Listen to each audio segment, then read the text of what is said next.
But first, one of San Diego's most famous developers is now coming under scrutiny for what may have been a proposed pay-to-play political arrangement. Developer Doug Manchester says he pulled his nomination to become ambassador to the Bahamas after receiving threats to his family. 10 News reporter John Horn is live in the newsroom. And John, you're going over communications they've had on the topic. That's right. President Trump nominated Doug Manchester to be the ambassador to the Bahamas all the way back in 2017, but it languished in the political process.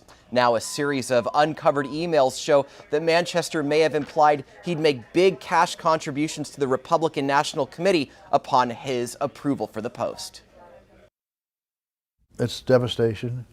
It's beyond anything that can anybody imagine. That's how Doug Manchester described the conditions in the Bahamas in September in the wake of Hurricane Dorian. When this happened, I wanted to go down there as a private citizen to see all I could do to help. Manchester hoped future trips would be in an official capacity as U.S. ambassador. President Trump nominated him in 2017.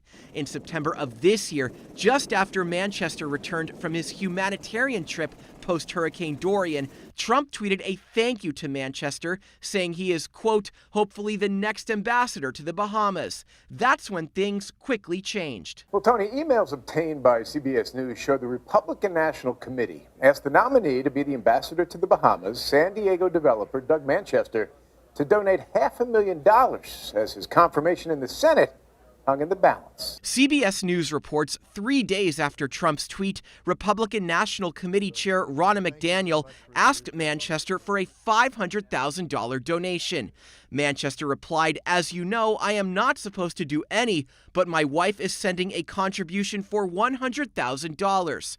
Assuming I get out of the Foreign Relations Committee on Wednesday to the floor, we need you to have the majority leader bring it to a majority vote. Once confirmed, our family will respond." The first part of of his quote should have stopped there.